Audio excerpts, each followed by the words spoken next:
Dragon Ball should be generational. Previously, Gohan was rewritten into the main character for the Buu saga, and he was the one to take on Kid Buu, while Goku and Vegeta passed on, finally passing down the torch to their children. I think going from the Buu saga to Beerus may be a big issue though. If Gohan is a protagonist, do we really want to just speedrun his and Videl's relationship all the way to marriage? Well, seeing how this happened to Goku and Chi-Chi back in the original Dragon Ball, I think it should be fine as long as we make this wedding a major moment. So I'm changing the timeline here a bit. Instead of Beerus interrupting Bulma's birthday, he'll interrupt Gohan and Videl's wedding. Starting this saga, we are introduced to Marin, paralleling how Dragon Ball Z started with Gohan's introduction. She makes quick friends with Trunks and Goten. She kind of becomes a sidekick of them, but since she has a down-to-earth personality, she wouldn't annoy the two older boys like a little cousin might. As cute as the Pilaf gang are as kids, I don't think we need them like that. I honestly think they're more interesting remaining as adults, and maybe Pilaf is shown to have started a new company, giving up on the immortality to instead garner riches in the same way Bulma does. We can call his corporation Soba Society, in reference to Shu's original name. Hijinks can definitely occur before the wedding, with maybe Videl fighting the Pilaf gang and able to take down their machines. This can quickly show her strength, showing how she's gotten stronger, training with Gohan in between Buu and this wedding. And Gohan would probably be stressing out about being perfect for the wedding, maybe about his suit not being perfect or his hair not being right. We'll also have his hair be more akin to his hair in the superhero movie, because it kind of just looks better for him. So when it comes down to the wedding, Videl walks down the aisle and her wedding dress is tattered from her fight with the Pilaf gang. But Gohan still finds that beautiful, because he loves that fighting spirit of hers. So the two have a great wedding, and we move to the after party, moving from the resort to a yacht. And in that yacht, Beerus and Whis arrive. So the Oracle Fish would obviously change what he's saying to be accurate to the new continuity. So he would know to arrive here and not when he originally arrived. Beerus asks about the Super Saiyan God, but without Vegeta, no one here would understand what he's talking about, or who he is even.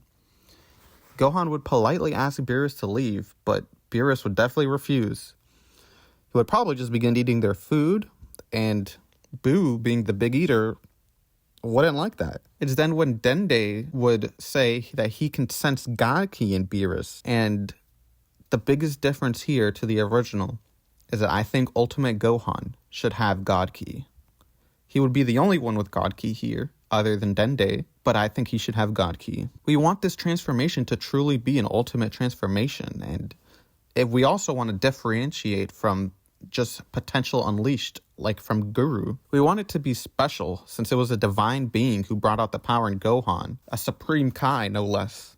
Buu himself should have a bit of God Ki as well, having absorbed a Supreme Kai himself centuries ago. As Buu battles Beerus, the others wish on the dragon to understand the Super Saiyan God ritual, but realize there aren't enough Saiyans left to make it come true. Shenron would probably tell Dende that Beerus is a god of destruction and Whis is an angel, because Shenron would know even if Dende doesn't. Knowing Beerus is a god, Gohan summons the Supreme Kai to Earth. Majin Buu is defeated by Beerus, so Gohan steps up. He bluffs that he is the Super Saiyan God and shows that he has God Ki. Gohan turns Super Saiyan, then Super Saiyan 2, then Ultimate. We know Ultimate is kind of like his new base form, so he wouldn't need the Super Saiyan forms because, if anything, they just hamper him. But he's using them to stall for time. As he stalls, Shin tries to plead with Whis, attempting to convince him to call Beerus off. Gohan's gambit doesn't pay off, so he's forced to battle Beerus with all his strength. Beerus can feel the God Ki, but tells Gohan he isn't properly utilizing it. Beerus is able to overpower Gohan, nearly killing him. It's then when Videl yells out for Gohan, spelling the truth that Gohan is not a Super Saiyan God. The others are appalled, with them believing her telling the truth could cause Beerus to destroy the world. Videl doesn't care though, she just wants any excuse to save Gohan. But instead, Beerus is actually impressed. This half-Saiyan had the gall to lie to me, but he was powerful. He had God Ki. To be able to use that without being Super Saiyan God. Beerus decides to spare Gohan. I expect to see a Super Saiyan God one day. That won't come without you all alive. So I'll let you all live. And Gohan, I'll fight you again. You better make me use more than that lowly percent of power I used in this fight. Of course, throughout this short saga, I'd love to keep the Bulma interactions with Beerus and Whis, without Bulma threatening him, since it's not like it's her birthday and she wouldn't want to ruin the wedding of Gohan. So the story would end on a similar note to the original, but with Gohan in Goku's place. However, this time Gohan goes to the Supreme Kai. He realizes that training on Earth isn't enough when gods are around. He needs to train his God Ki with an actual god. Thinking about it, Gohan wouldn't be willing to do that. He just married Videl and doesn't want to have to leave her. That's when Videl speaks up. She says that if they want to create a Super Saiyan God, they need more Saiyans, and that they should start a family. She's torn about this because, well, she wants to live and train with Gohan, but she knows that if she wants to start a family, she can't go to a Supreme Kai's planet. It's then when Supreme Kai relents, and he says that Old Kai can take over his duties for the time being, so he'll stay on Earth to mentor Gohan, simultaneously with Gohan and Videl starting a family and staying together. So Gohan and Videl do get to stay together, and Supreme Kai gets to actually stay close with Gohan, and they become friends, just like Gohan and Dende are friends. And they train, Gohan essentially becoming a human version of the Supreme Kai, utilizing his God Ki to learn Supreme Kai techniques like the Kai Kai, and even telekinesis. This should bring his techniques up to snuff with Goku's Yardrat techniques. And through that training, in the next year, Frieza invades. At this point, Pan is a newborn, and Bola was born even earlier. All they need is one more Saiyan, and they have one, Tarble. This is more of a cameo appearance, with Gohan using his new Kai Kai technique to teleport him in just for the ritual. With Tarble temporarily helping out, that means there are enough Saiyans for the ritual now. In case you need a count, Tarble, Bola, Pan, Goten, Trunks, and the sixth is Gohan. Gohan's ultimate form would actually be better than Super Saiyan God, though. So, it shouldn't be Gohan to turn Super Saiyan God. It'd be down to Goten and Trunks. You see, I think Goten and Trunks are great friends, but I also want them to be rivals to truly be the next generation of Goku and Vegeta. They need to be pushing each other forward with rivalry, even if it's in a friendlier way than Goku and Vegeta. So Goten and Trunks decide to fight. A fight to decide who gets to be Super Saiyan God. This will really be the start of differentiating them and fleshing them out as their own characters, allowing them both to stand out on their own. This time Goten will have the upper hand. He'd be much closer to Gohan, so of course he'd use what he learned to have the upper hand on Trunks this time. He'd be watching training between a god and Gohan, the strongest person in the universe, perhaps. Meanwhile, Jaco arrives on Earth, telling Bulma about Frieza's upcoming return, and without Goku and Vegeta, the rest of the Dragon Team is assembled to fight Frieza's army, while the Saiyans rush to turn Goten Super Saiyan God to join the fray. Jaco, Piccolo, Roshi, Krillin, TM, and Yamcha, and Chiatsu are overpowered by the legions of soldiers, with Piccolo most likely being the one to rematch Frieza here. Tarble would join the fight, and he'd think of his deceased brother and wanting to do him proud. I think this could help his calm demeanor and maybe turn him into more of a fighter. Just when it seems they're all overpowered, Super Saiyan God Goten arrives. Goten battles Tagama, also known as Ginyu, and Gohan faces Frieza. Gohan puts his new techniques to the test, battling Frieza, who unveils his golden form. Piccolo warns Gohan that Frieza has vastly grown in strength. Gohan is able to beat Frieza, though, and Goten is able to beat Ginyu, showing off his new Super Saiyan God form. Trunks seems quite jealous of the form as he joins the fray against normal Frieza soldiers. I will say none of our heroes die in these two sagas. There's just no need for a death when they'll be brought back immediately with the Dragon Balls. Death should matter, and will not just be here for shock value. So through these two sagas, we've built up Gohan as able to utilize God Ki and continue to train that God Ki. Videl has given birth to Pan and will soon get back to training. Goten has become a Super Saiyan God, bringing him on par with Gohan and Piccolo, maybe even stronger than Piccolo. Tarble now has a clear means of communication with Gohan, and may be interested in training to live up to his brother. Meanwhile, Trunks is jealous of Goten's new power, which will be set up for the next saga. But it's not what you might think. I want to adapt something new into Super. I want to adapt the Wrath of the Dragon movie into an arc for Trunks. This will be his own story where he catches up with Gohan and grows a bit, both as a character and also literally. I think the children should be growing up more visibly than they did in Super, where they looked like children the whole time. I think Wrath of the Dragon will be largely the same story because it aged really well. Even the Great Saiyaman re-emerging would be great, and Gohan can use it as a means to train Videl as she becomes the Great Saiyaman too. I just think we should change the ending, where instead of Goku coming in with the Dragon Fist to steal Trunks' glory, Trunks learns to activate his own Super Saiyan God 4. I think there's no reason not to just repeat the ritual, as Trunks would be considered just as worthy as Goten. And this is his fight. He grabs Tapion's sword, which he extends his ki to, and slices through Hirudegan and saves the day. This will give Trunks his own development, getting his own older brother figure in Tapion, as well as growing in power to match Goten. Trunks growing to this power will be important for the Goku Black Saga coming up, which he will be important in. Before that, though, it's the Universe 6 Saga.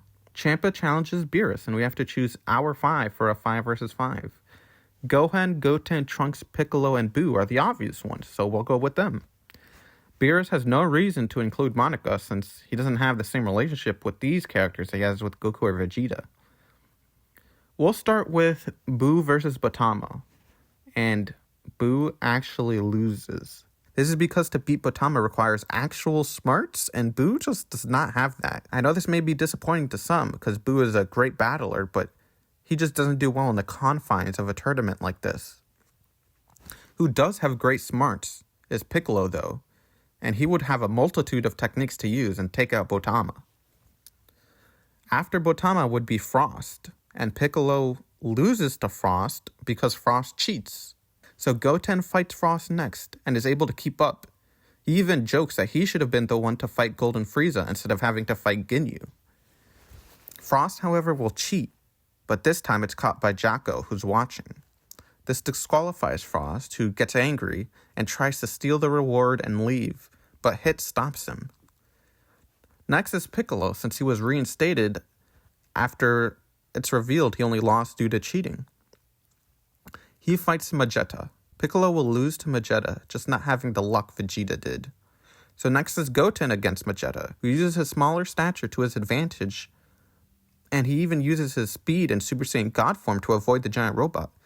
But his small stature is also a weakness.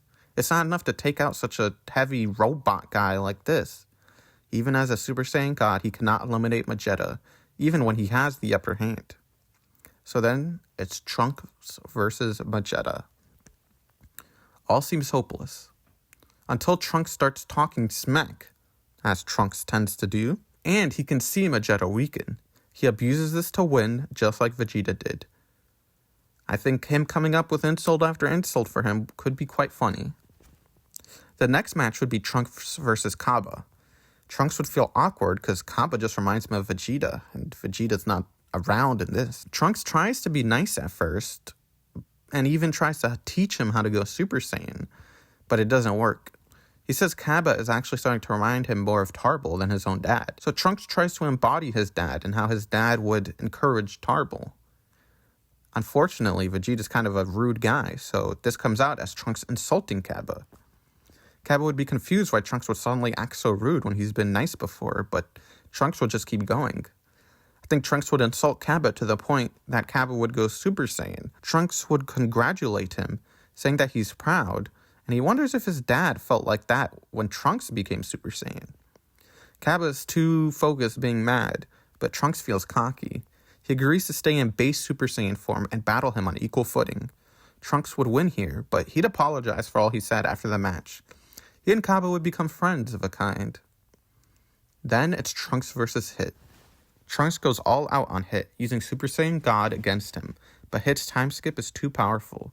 Hit would overpower Trunks, telling him that he respects his power at such a young age, but it's experience that wins the day. So it all comes down to Gohan versus Hit. The audience would be starving for a nice Gohan fight at this point, and to see if he has the smarts to take down Hit. Gohan tries technique after technique against Hit, but to no effect. Gohan is smart enough to see what's going on. Gohan tries to predict Hit's choices and stop time, and he starts to gain on Hit. Their battle is neck and neck.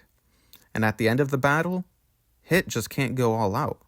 His techniques are to kill, not to win a battle like this, leading Gohan to have the upper hand to win the battle. Gohan would thank Hit for the battle and apologize for having to go all out. Hit wonders if this were life or death. Who would win?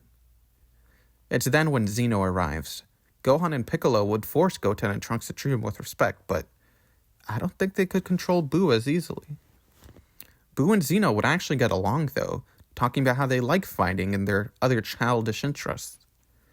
Zeno shares that he wants to set up a tournament with fighters from many universes, and Buu wonders what other universes even means. Meanwhile, we cut down to Earth. It seems Pan is being babysat by Bulma with Bulla. So where's Videl? We cut again to another planet, King Kai's. Videl has been training with King Kai and has learned the Kaioken while Gohan and the others fought in the tournament. Videl is not even the only one in King Kai's planet, and we'll see who else is with her in the next episode. Of course, after this, I'm not going to do copy Vegeta. We use that time to adapt the Wrath of the Dragon instead. Next time, we'll go over the future Trunks saga and see how Gohan, Goten, and Trunks would deal with Goku Black. Thanks for watching. Subscribe if you want to see the next one, and like and comment your thoughts.